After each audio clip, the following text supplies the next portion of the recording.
4 बजे स्नान के भी नियम है। 4 प्रकार के ही स्नान मुख्यतः बनाया गया है स्त्री के लिए। सोचिए इतना सुंदर वो मुहूर्त लग्न में जो स्नान जो करता है ना, चाहे स्त्री हो और चाहे पुरुष हो, उसके पास कभी बीमारियां नहीं आती। कारण क्या हो? पहला ऋषि स्नान होता है। सबसे पहले ऋषि मुनि स्नान करते हैं। कब? 3 बजे के बाद, यानी 3 बजे से लेकर के ब्रह्म मुहूर्त लग्न प्रारंभ होता है। 3 बजे से लेकर के 4 बजे के बीच में जो स्नान हो गया और ऋषि स्नान है, वो स्नान करने से शरीर में रोग व्याधि का अंत होता है, सुख समृद्धि की प्राप्ति होती है। उसके बाद होता है क्या? ब्रह्म स्नान होता है। ब्रह्म यानी कि साधु संत महात्मा ये स्नान कब करते हैं? 4 बजे से लेकर के 5 बजे के पहले ये स्नान होता है। साधु संत महात्मा सज्जन ये स्नान जो करते हैं, ये स्नान करने में ये क्या है? रोग का नाश होता है और आपके पास रोग की उन्नति नहीं होता।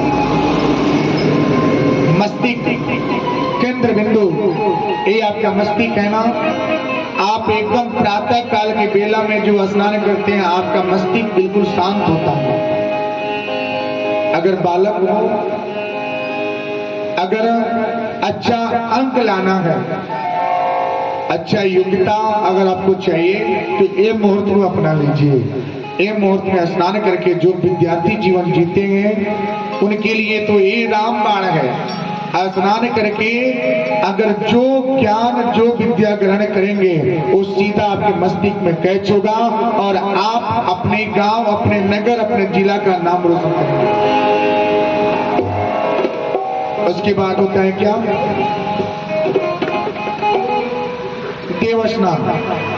देव स्नान 6 बजे के पहले, यानी कि 5 और 5:30 के बीच में होता है ना। कभी देवी देवता का पूजन भी होता है, तो सूर्योदय प्रारंभ से ही होता था। प्रारंभ सूर्योदय नहीं है, प्रारंभ से क्या होता है? भगवान की पूजा होती है, जल दिया जाता है। अगर जिसका मस्तिष्क अगर कमजोर है, जो बच्ची या घर में जो बच्चा है पढ़ने में मस्तिष्क कमजोर है ना, तो क्या करें? एक तांबे का लोटा ले लें। तांबे के लोटा में आप क्या करें? खड़ा अक्षत 21 अक्षत आना चाहिए, टूटा नहीं चाहिए। 21 अक्षत रखिए और उसमें 11 दाना लाल चावल करके उसमें डाल देंगे। डाल करके सूर्योदय के समय, अगर सूर्योदय प्रारंभ है, उसी समय क्या करें? भगवान सूर्य को अर्घ देते हैं, जल देते हैं, वो स्वीकार होता है और उसका मस्तिष्क तीव्र होगा। ये प्रक्रिया आपको 21 दिन तक करना है। 21 दिन तक करें। ये करने से आपका मस्तिष्क, विवेक, बुद्धि तीव्र होता है। उसके बाद होता है क्या? मनुष्य स्नान। मनुष्य स्नान कब करना चाहिए? 7 बजे के पहले और 5 बजे के पहले और 7 बजे के पहले, यानी 5 बजे के बाद प्रारंभ हो रहा है और 7 बजे के पहले, यानी कि 6 और 7 के बीच में जो स्नान हो गया, मनुष्य स्नान है।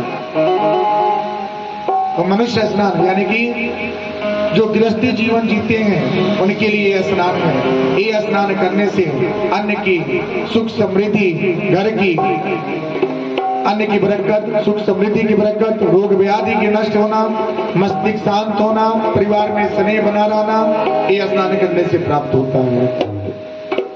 उसके बाद होता है क्या? अब आपका क्या होगा? जो 10 बजे नहाते हैं, स्नान करते हैं, 12 बजे करते हैं, उनका क्या होगा? उनका क्या होगा जी? उनके ऊपर क्या होते हैं? दोष लगते हैं। यानी कि जो 8 बजे के बाद स्नान करता है, वो स्नान राक्षस स्नान है। यानी कि राक्षस लोग क्या करते हैं? खूब क्या करते हैं, न समय न कुछ नहीं, जहां पाए वहीं पे क्या करते हैं, जब चाहे तब स्नान करना, जब चाहे तब कुछ भी खा लेना। ये क्या है, ये राक्षसी स्नान है।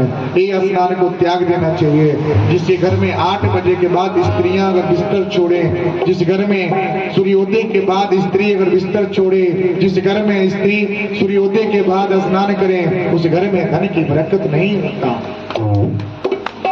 उस घर में दरिद्रता वास करता है, सुख समृद्धि नहीं मिलता। अगर सुख समृद्धि चाहिए तो इसको अपनाइए। सबसे बुरा लत तो ये है कि हर परिवार में जो व्यक्ति जिस सेज पे सोता है उस पे अन्न ग्रहण नहीं करना चाहिए।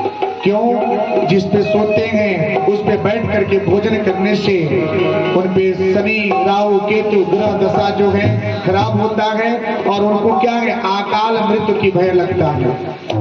अकाल मृत्यु की संभावनाएं बनी रहती है। चोट चमेट एक्सीडेंट, ये क्या है, बिस्तर पे बैठ करके अन्न ग्रहण नहीं करना चाहिए। ये अगर जो करते हैं उसे त्याग देवे। गलतियां तो सबसे होती है, हमसे भी होता है, आपसे भी होता है, लेकिन जब भी जागो तभी सवेरा।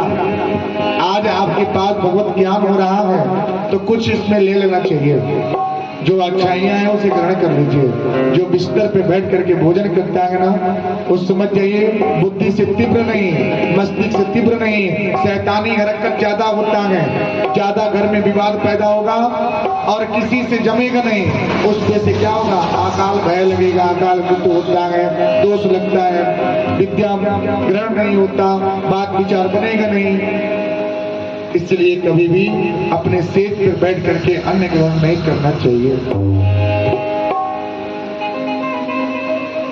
एक चीज और है, ये चीज क्या करें, बिल्कुल त्याग दें। एकदम अपने मस्तिष्क से, दिल और दिमाग से निकाल दें कि मैंने जो किया वो भूल था, लेकिन अब जो करूंगा वो मेरा ज्ञान है। सावित्री अब सोच पड़ गई, करे तो करे क्या, और जंगल में गई भगवान के भरोसे जा करके अब एक वृक्ष के पास बैठ गई। अभी उसी दिन इनको माथे में दर्द हो रहा है। सावित्री को डर हो गया, भय हो गया, आज मेरा जीवन साथ छूट रहा, साथ छूट जाएगा तो क्या होगा।